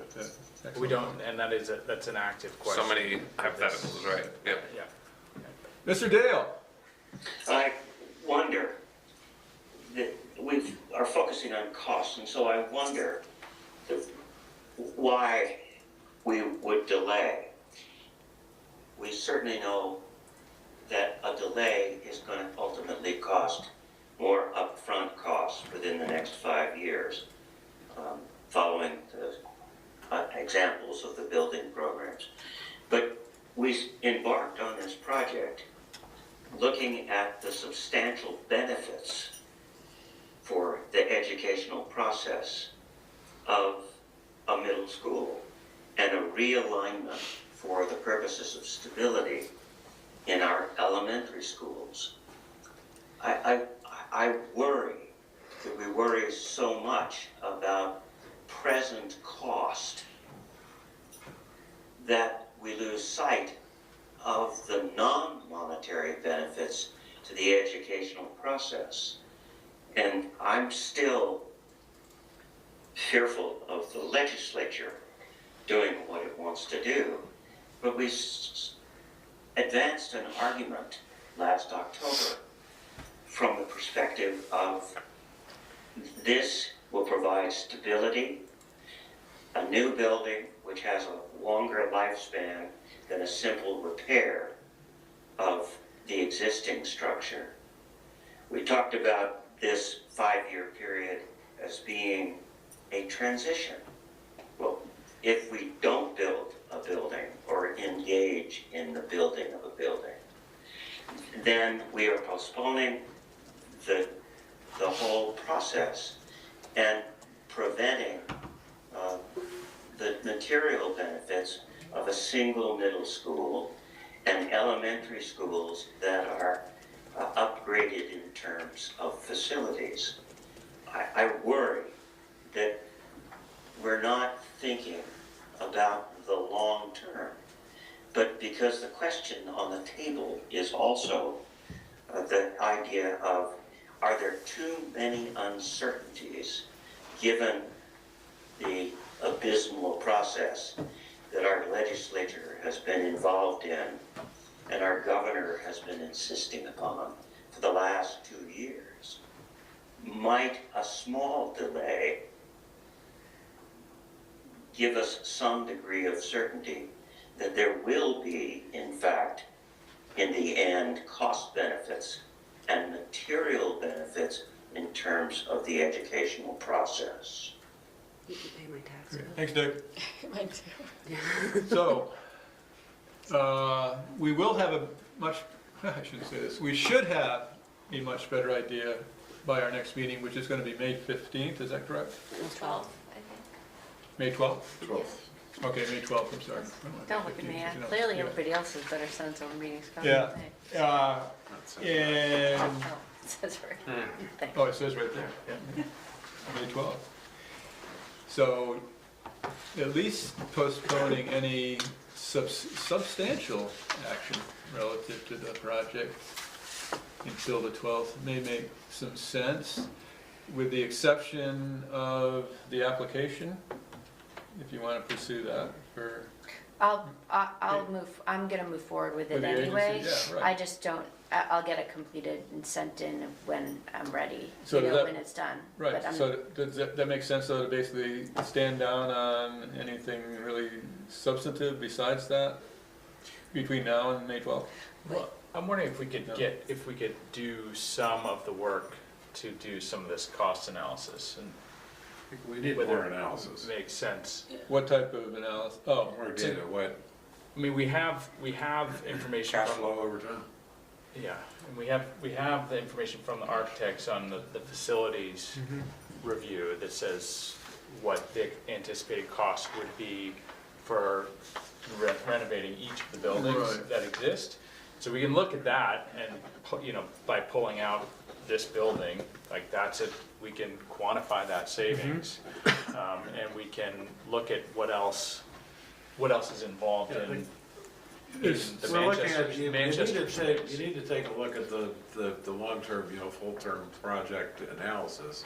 But I think, Lindsay's point's real good, maybe over 30 years, Right. wow, this is a great project. But everybody's gonna be, forced out of their homes in the meantime, so. so essentially though, we'll have cost savings from Sunderland, because there won't be any school there that we'll pay for. We will have cost savings from Courier. And if we build a middle school, we will have cost savings from closing this school, right? Although there will be additional costs that we need to factor in to some degree for Manchester School, as well as Floodbrook. But yeah, all that can be done. The question is, do you want to continue to spend consulting money to do that? And how substantial is that? They've already done, I know they've already done a good amount of analysis, but we can leave it up to Randy to use her discretion. That's fine with me. I think we need, we need more data to be able to, to be able to ask the right questions. And I think agree. it was kind of interesting. I had just with this year's budget, I had somebody come up to me and said, okay, so you guys just passed a budget, and I assume that I'll see the $2 million savings from closing 2 schools in that new budget. Right. And I was like, well, not quite that simple or easy or quick or, Yeah. we still own the buildings and all this other, We That's- definitely need the data to make good decisions, but we also need the information from our legislature and state government to know where we're going, and how to chart a course. Dave, you got a question or a comment? Dave? Yeah, I wanted to ask, has it been considered into the overall cost, hypothetically, the school's demolition and cleanup site for any of the, well, at this point, 2 schools, because I believe Sunderland got to buy, or gets to decide if they want to buy the building back, but it has the, cleanup and restoration of the grounds been put into that cost? Well, I think Sunderland Town Up can buy it for about, I don't think we have any costs in that equation. If they don't win it, we can sell it. Right. And the same would be true for Dorset if we go that route. Courier. Yeah. Oh. Yeah, no, I'm saying if Dorset. We have, We're keeping Courier. we have no demolition plans. Right, I'm saying if Dorset is, if we do the middle school, Dorset is closed at some point in time, the same type of thing would apply. The town would have first dibs potentially, and we'll see how. Courier's gonna remain as a entity, but it won't be a T&G responsibility for payment, is that correct? Well, we don't know what we're doing with it yet. Oh. It may end up, at this point where we asked you, we don't want to sell it because we're trying to put together a regional program. Right, but the regional program would pay for the school, right? Correct. Didn't we put it into BRSU? Wasn't BRSU taking responsibility for it or no? Yeah, No, Jim personally. Sorry. Live- I'm confused. But it would be some other entity conceivably, some It's- regional entity maybe, or Correct. somebody else, or, you know, nonprofit, but not TNG. Dave, you all said, anything else? No, okay. I have one question, Yes, and Anthony. I'm just curious how much of a risk it may or may not be. So, with the concern over choice, if the future holds no choice here and there needs to be a regional high school built, is that a burden on taxpayers that we should concern ourselves with before asking them for this potential cost to go through? I just wonder how that looks. I mean, it's a risk. I don't know how much of a risk, but I don't know, I just haven't heard conversations specifically that. Yeah, that would be something. I think that's a vote that would never get a positive. Yeah, it would be a revolt. Yeah. Okay, I just, you know, it's a thought I've had, I haven't heard I think we'd conversations have to be around more it. concerned about people fleeing if choice is Yeah. taken away. I think people will leave. But that also hurts our, Yeah, Yeah. you know, our cause here if we launch Yeah. this. I think if people don't have access to the independent schools in our area, people will leave. So, do we want to revisit this in May, Okay, or so, do we?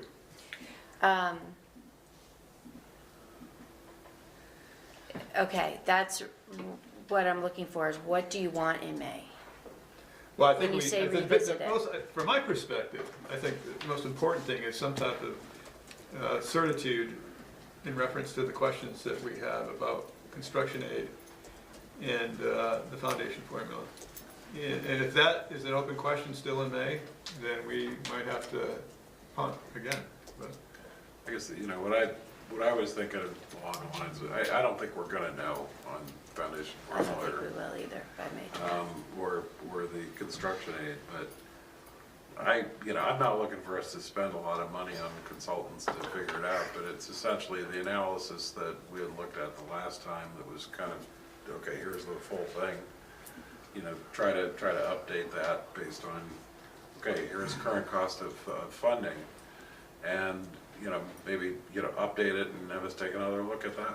I mean, So are you also talking, I think what I was hearing was if we just go on the way we're going and we put Band-Aids on the buildings and we have the 4% increase every year of costs and all the rest, if you add up how much all that costs over 30 years, what approximately are we gonna Right. spend? And I thought the number we heard was like 3.2 or 3.5 billion dollars over 30 years. well, it was the analysis was, you know, you had the funding, you know, the funding cost for the debt, but then you also had expected savings from buildings, not having to do that maintenance. Then Right. you had another layer, which was expected reduction in operating costs largely through more efficient use of personnel. Why does it have to be 30 years? Why can't it be do nothing for 5 years Well, and reevaluate? if you look at the third, I'm just speaking as, I've been a finance guy, so you look at a project, you look at the whole thing, and it's, you know, here it is year by year over the 30 years. Because I'm just wondering if, in my head, just what would it be if we put off going for a bond for 5 years? What would that cost be to do nothing?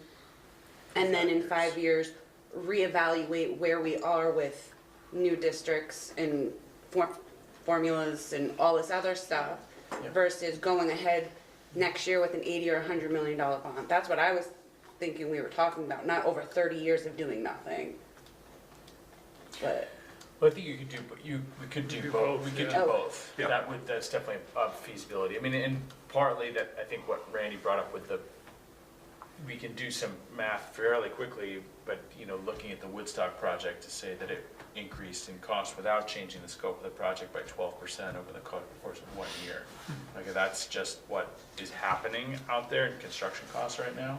So it's not to say that every year it's gonna go up by 12%, but it's not unreasonable to think it could go up by 10% every year. So we can run those numbers pretty quickly. But it's the like, then in addition to that, asking the question, if we say, okay, let's just keep the buildings we've got, this building, the Manchester building, Floodbrook building, we're gonna maintain our students in those buildings, what do we have to do to keep those buildings up over 30 years, which is the course of the bond, and then have You that. kind as a of think comparison. about it, you know, what if we weren't a school, but we were a company? We're talking about, okay, do we build a new factory? What's the benefit we're gonna get from that factory? Is it gonna, and in here, are the benefits that we get, and some of them, as Dick said, are intangible, but, you know, just looking at the monetary, if we could save on personnel costs, maintenance costs, all that stuff, how would that play out over time? You know, it's just coming up with the best guess. It's a legitimate question, but it doesn't get around the political question that Lindsay has. Nope. And the question is, how much in consulting do you expend before we get some answers to some fundamental questions? And if it's, you know, a couple hundred, I should say, if it's minimal amount My of guess money. of this would be a single-digit thousand sort of thing. Or what? Okay. I think whatever you and we think we should do to feel confident in our decisions, we should invest in now. It's worth it now to know that whatever we're moving forward with, we have a full understanding of it, because the project itself is huge. This is the time. I think that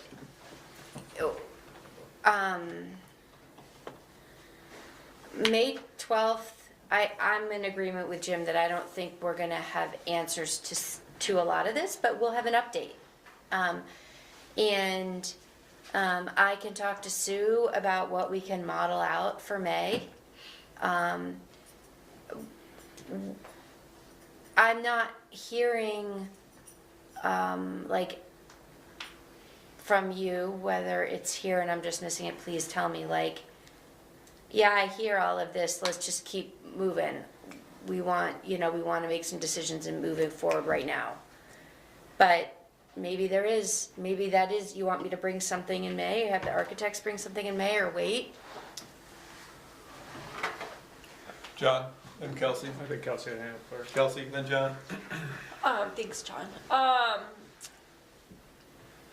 think we need more information, but I don't think getting it in May is gonna change anything. I think there's too much unknown with the legislature, school choice. Even within our own district, we're having so many changes come September. I'm not saying let's wait till September, but I'm just saying, like, you know, Dick made this comment that we're pushing this new building to, you know, because it's gonna be a better experience, but we're already making some of that progress. And We are.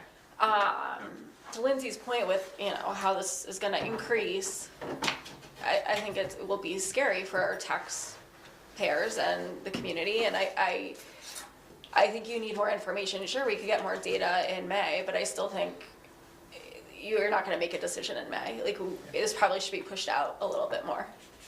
Thank you, Kelsey. John? Yeah, I think that's, you know, fair to say. But I would personally love to see, you know, I don't know if this comes at extra costs, looking for a pivot with the architects, but, you know, we're using our current facilities, not changing the footprint, but making the MEMS building, you know, if we were to do nothing, right? We don't want to keep two schools operating that same building while doing nothing. That seems unacceptable to me. How would we make two schools within that one footprint?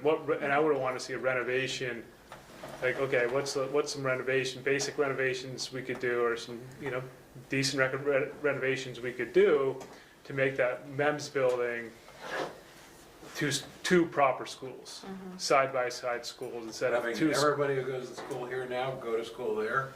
No, No, okay. no, No, current I understand what you're buildings, so everything.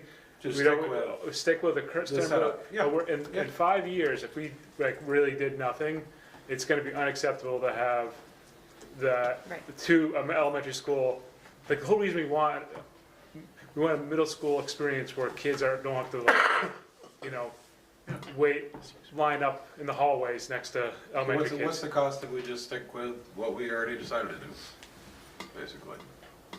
I don't think, no, I'm saying renovating the MEMS building so we have two schools within that. And so like, right now, we have Yeah, I two agree. side-by-side schools instead of two schools within one building. See what I'm saying, the difference? I That's gonna- understand. You're still saying within the same building, Yeah. so. No, but there's two separate, But there wouldn't be like one, like next year's one library, there's one gym, Yeah, it's like right. having another one of those, so then they're not So instead of spending $80 million, you're spending $20 million. having another Yes. lunchroom. Right, Yes. 40. Yeah, yeah, yeah. So Yeah, that's gonna 40. require some new design Yeah. yeah. consulting. Kyle's listening in. I don't know, can we ask Kyle? Who if he is got any Kyle input? Murphy? Is he the Kyle architect? Murphy's One one of of the our consultants. Oh, Hi, Kyle. Can we have him introduce himself next time? I had no idea who he Oh, was. he's just listening, but Oh. he's not here He to was just present. listening. Have you not seen Yeah, Kyle at I'm meetings? here. I think it was a year ago. So we're having a lot of discussion, you probably heard. He's just listening. Yeah. And much of the discussion is evolved into maybe redesign, but before that, it was discussion about sort of net costing it, not just the cost of new construction, but the cost of what we would save by essentially not having to pay for deferred maintenance at Sunderland, Courier, in Dorset. Of course, there's additional capital costs that'll be incurred in Manchester and Floodbrook, but some people would like that information by the next meeting. How difficult would it be to get that information? Yeah, we could put that together. We had, Free? we It's quantified true.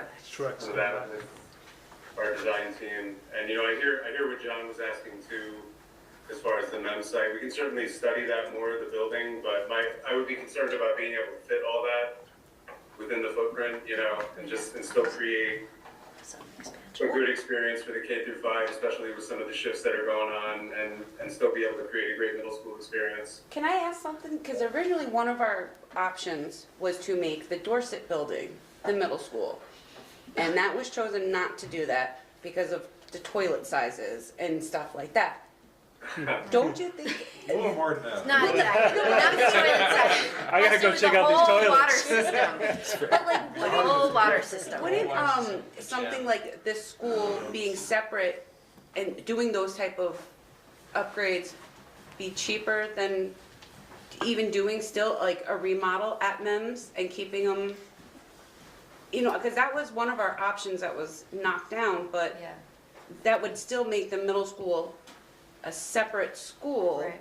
All the elementary kids would be at MEMS, and you're not trying to cordon off a school into two schools. Like, can Yeah. we do an analysis of that, or because we've already made the decision that MEMS was going to be, Well, Floodbrook didn't wanna. Yeah, I would have to come back and look at the No, but- facilities assessment Do you wanna from go to Dorset, but, Randy, not to put you in the hot seat here, I had recalled there were more fundamental issues with there that was, property that wasn't what in I, general that made it just sort of a non-starter from a design standpoint. I'd have to go back and look at the report. It would be, it was financially, it was a huge cost to. Yeah. And the site, the gyms is Too small. too small, okay. playing fields are an issue, there's one. The whole water system. The whole water system, there's significant deferred maintenance in the building, that, Yeah. enough so that it was a major, major cost. And, so I think we did that, went through that analysis and said that was, like, there was some good reason behind it. We can, I think it's, I don't want to just dismiss that, but it would be good to get you the information on it so that it's. Yeah, I remember there was talk about it, but I just remember we had like the 3 options. Yeah. And that was one of the options when we were discussing it, and then it was option 2 where we're at now was the one chosen, so that's what I'm. Yeah. I think your question is a good one from my perspective about, since we've made these decisions, are we locked into something? I think that is a question for the board. I would say to you, from my perspective, I would rather us take the time to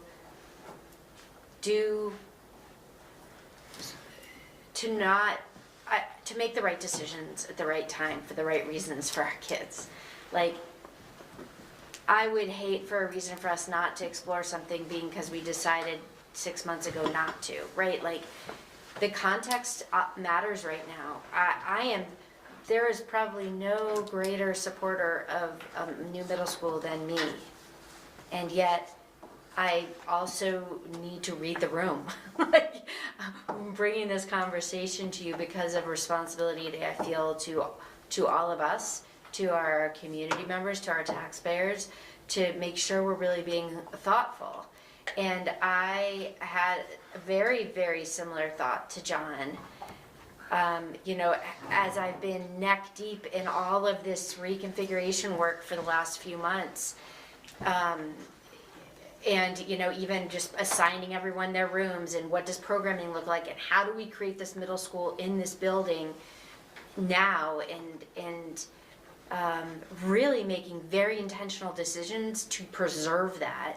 I keep thinking, is there a way somehow to block off, knock down doors, change entrances, do something so that, yes, there's shared space, but two very, very separate places? I don't know, definitely not my wheelhouse.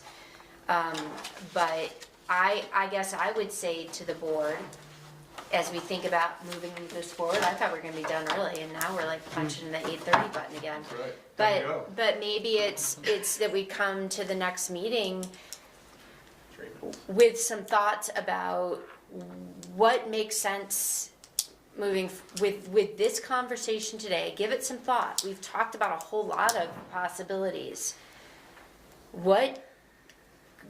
Being prepared to sort of have a frank conversation about, do we want to shift directions and have the architects work on a different project? Do we want to really address certain numbers? Like, should we model out, you know, this renovation, this weighting, whatever? Think about it and maybe come back and come up with a plan, and we'll have another month of the legislative session under our belt, right? I don't know. I guess I'm suggesting that maybe that's the approach we take for next month. Yeah, why don't we do that? And if you think there's any additional, we've heard of ideas about additional data that people are looking for. And if you think that data can be acquired at a reasonable cost with the assistance of these consultants, why don't you have them I will generate explore it that, and yep. send it out to us? Anthony? I just think part of the healthy skepticism is whether or not we decide to move forward or not, we still need voter buy-in, right? Okay. And right now, if we're not convinced, I'm not sure that they're convinced. And to Jim's point, if you treat it like a business, if I brought an ROI to a plant manager to say we need this piece of equipment based on potential cost savings that we're not actually paying, I just don't think that holds water. So, you know, a little more realistic of a cost savings, because they're not realized, right? They're just hypothetical cost avoidances. So I think that's where the skepticism comes from, is does this actually save us money over 30 years, or does it just show that on paper from last year? Excellent point. Thank you. So we all set basically? But I have one last Kelsey. thing. Sorry, one last That's all thing. right. Goes with Anthony. I think it's really important that we've been talking about community engagement and whatnot, but we still haven't done it. No, I know. Yeah, we're not doing the coffee chats anymore. Like, I think we need to do more come spring/fall. Right. We're It would be gonna- helpful if we knew a general path forward. Yeah, I know, but I'm just saying. Like, I agree. But you're right. I'm just gonna throw it out. Anything else? Last call. All right, we're all good on that one. What's next here? Future agenda items. And we got enough? We got enough going, right? Well, this will be on Future next, agenda. Yeah. on next week's agenda, right? Yeah, next month, yeah. Yeah, correct. Probably don't want that there. Public comment. Any additional public comment? Eric? I have a question for Jim. So right now, T&G pays about $6 million a year to BRSU. So what service, are you providing services to them that would just have to be rearranged and put somewhere else? Or would those costs fall back to T&G? No, if they created a new supervisory union and threw a few extra things in it, that new supervisory union would still be probably operating very much as it does today, providing, because they have to be responsible for the special ed services, for transportation, for meals, and employ some of the people who are shared and stuff like that. That probably wouldn't change a whole lot. So the costs are still going to be there You're just rearranging where the costs are. Yeah, essentially. Who pays for it? Or CISA. It's, you know, they're just allocated out to the districts, yeah. Whether The that's deck chairs. the chief economies of Rearranging scale. the deck chairs. Yeah, the Titanic. That is, this is our own little seesaw, you know, the SU. All right, Emma. Can I public comment or? Oh, definitely. Okay, so on Thursday, during like our break at BBA, so like 11 to 11:40, we have David, Chandler, Ben, and Randy coming to BBA to talk with either interested sophomores in the, like people interested in the new position, Maddie's position, student rep position, thank you. Or people just interested in what's going on with the school changes and what the board is doing. So if anyone else Oh, wants boy. to come, they are welcome to. You don't have to, but yeah. Could you email that to everybody, please? Yeah, that'd be great. I'll do it tonight. How many of you do you want to? Do you really want to? Right, thank you. I'll just say, Kelsey. my second grader wanted to know if you're gonna paint Green Ridge green, or if it's gonna stay red, and I told him I believe it's gonna stay red, and It's a fabulous he question. had some interesting words for that one. Painted green, yeah. Make the entrance green. Paint a green. Just let you know. Green Ridge is a much better name than just green. Yeah, I Agree, agree. thanks. You're welcome. Thanks. We also had some interesting conversations about other names, but I was concerned that there were businesses with similar names that Right. we I needed can imagine there'll be all to sorts stay of away from. names. Yes, any other public comment? Hearing none, we have the board evaluation. Are Now, we changing this? huh? Are we changing this? What, board evaluation? Yeah. Well, it's up to you guys, but I was wondering, instead of just sending in the form as we have been, does it make sense for me to just send out an email and ask folks if Do they you have get, it? do you get much useful back from the form? Not That's quite a particularly. question. That's what I thought, yeah. So I was thinking about, instead of going through the formal bureaucratic process, I send out an email and people have thoughts relative to this meeting or any meeting, then the officers, when we set the agenda next time, can consider that. Does that sound okay? You don't need to look at me. I mean, I'll just email you if people I stop think that showing up to the sounds like- meetings. Whatever you have to say, you know, that same survey at the end of every meeting, then people just don't pay much attention after a while. Yes, everything's. That's true. I'm trying to spice it up a little bit. Maybe I'll put a joke in I the think email. switch it up at your discretion. If there's things you're curious about, then ask them. You know, I think when it becomes the same thing every time. That's a then- good idea. Yeah, Well, we just- never saw the results, so if there was ever an issue that was brought up, we never knew about it. It is in a spreadsheet at VRSU. And it's only in the spreadsheet of the ones who did it electronically, Right. not the ones who submitted it. Well, way back, at one point in time, Herb gave a little commentary on it from time to time. Well, I got these sort of feedback, but Yeah, that's a lot of work for the chair, too. yeah, a little bit, but not that much. Anyway, so I'll send out an email, I guess, if that's okay with everybody. Is that all right? Great, indeed. Right, thank you. And is there a motion to adjourn? Yeah. Dick, you want to adjourn? You gonna move to adjourn? Dick? He's sitting happy at home. So moved. I'll make a motion to adjourn. All right, yeah, whatever Don said. Did he? All in favor? Aye.